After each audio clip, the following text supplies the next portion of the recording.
நீ மண்ணுக்குரிய வேலையை பார்க்க வேண்டாம்பா, விண்ணுக்குரிய வேலையை பார்க்க வாப்பா, அப்போ நான் உன்னை போஷிக்கன்னு சொல்லும்போது அவர் கொஞ்சம் யோசிச்சாரு. கொஞ்சம் கவனிங்க.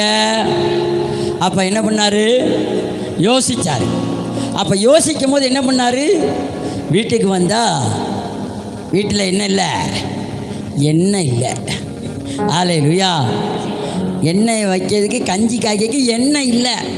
உடனே அம்மா என்ன சொன்னா, ஐயா ராசா ஒரு 5 ரூபா கடன் வாங்கிட்டு வா. ஏன்னா ஒன்று ஆண்டவர் விண்ணுக்கு அழைக்காரு, நீ என்ன பண்ணுற? இங்கே உழைக்கணும், விண்ணுக்குரிய வேலைக்கு நீ போகணும். ஆனால் இங்கே என்ன இல்லை? கஞ்சி இல்லை. அங்கே போனால் ஆண்டவர் அழைப்பை கொடுத்தனால மண்ணுக்குரிய மண்ணானவனுக்குரிய கம்பெனி அடைக்கப்பட்டுட்டு போச்சு, வேலை இல்லை, என்ன செய்யன்னு தெரில. அப்போ அவர் சொன்னாராம், என்ன சொன்னாங்க? 5 ரூபாயை வாங்கி, கடனை வாங்கி, பூச்சிக்கொல்லி மருந்து வாங்கி, பக்டோனை வாங்கிட்டு கப்புன்னு போயிடுவோம் அப்படின்னு போகும்போது ஆவியானவர் மண்ணுக்குரியவர்களைப் போல சிந்திக்காம, மண்ணானவர்கள் எப்படிப்பட்டவர்களோ மண்ணானவர்கள் மண்ணுக்குரியவர்களை யோசித்து நாசமாக போயிடுவான். ஆனால் விண்ணுக்குரியவர்கள் விண்ணுக்குரிய காரியங்களை யோசிக்கும் போது அவன் இந்த விண்ணுலகத்தின் ஆசீர்வாதத்தை இந்த பூமிக்கு கொண்டு வந்து தானும் ஆசீர்வதிக்கப்பட்டு மற்றவர்களையும் ஆசீர்வதிக்கக்கூடியவர்கள் தான் வானத்துக்குரியவர்கள். எப்படியோ அப்படியே அவர்களும் இருப்பார்கள். அல்லேலூயா. அப்போ இங்கே பாருங்கள், இங்கே வசனம் என்ன சொல்லுது பாருங்க, நல்ல வாசிக்கிறோம் பாருங்க. வானத்துக்குரியவர்கள் எப்படிப்பட்டவர்களோ வானத்துக்குரியவர்களும் அப்படிப்பட்டவர்கள். நல்ல கையை தட்டி, வானத்துக்குரியவர்கள் எப்படிப்பட்டவர்களோ அப்படியே வானத்துக்குரியவர்களை நாமும் அப்படியே இருப்போம். அல்லேலூயா, அல்லேலூயா.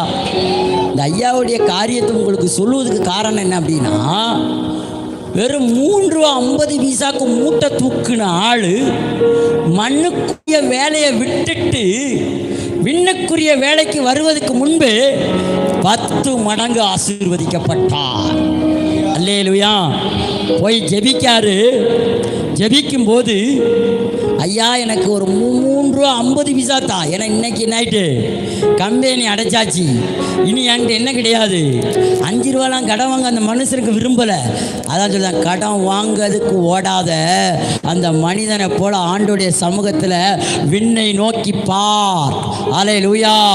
வானத்தை நோக்கி பார். வானம் திறக்கப்படும், பூமி உனக்கு புளியப்படும். அல்லேலூயா. அவர் வானத்தை பார்த்து 2 மணி நேரம் ஜெபம் பண்ணாராம். ஜெபமே பண்ண தெரியாதவர் எப்படி பண்ணாரா? 3 ரூபா 50 பைசா, 3 ரூபா 50 பைசான்னாராம். அல்லேலூயா. ஒரு 3 ரூபா கிடைச்சாலும் போதுங்கிற நிலைமையில் இருக்கிற அந்த மனுஷனுக்கு ஒரு சின்ன சத்தம் கேட்கப்பட்டதுன்னு சொன்னாங்களா? என்ன சத்தம்? கிளம்பி வீட்டுக்கு போ, வேலையை பாரு, வேலையை பாரு அப்படின்னு பாரு. கிளம்பி வீட்டுக்கு வந்தா காத்து இருக்கிறது 30 ரூபாய். அல்லேலூயா. என்ன இருக்கு? ஏன்னா அவன் ஏற்கனவே நன்மை செஞ்சுருக்கான். அவன் குடும்பம் ஏதோ ஒரு வயதானவருக்கு 3 வருடத்துக்கு முன்னே உதவி செஞ்ச அந்த நன்மை எங்கே வந்து நிற்கி இவனுக்கு இங்கே 30 மடங்காக, ஆமே 30 மடங்கு, 3 ரூபாய் 10 மடங்காக வந்து நிற்கி. அல்லேலூயா. இவன் கேட்டதோ 3 ரூபா, ஆனால் வந்ததோ 30 ரூபா. ஆனால் பூமிக்குரியவனுக்கு 3 ரூபா கூட கிடைக்காது, 30 பைசா கூட கிடைக்காது.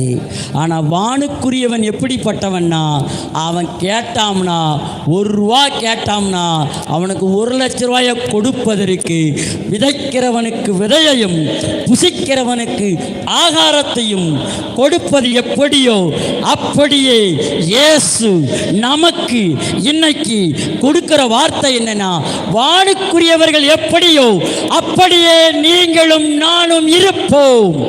அல்லேலூயா. அந்த மனுஷன் சாகும்போது எப்படி செத்தான் தெரியுமா?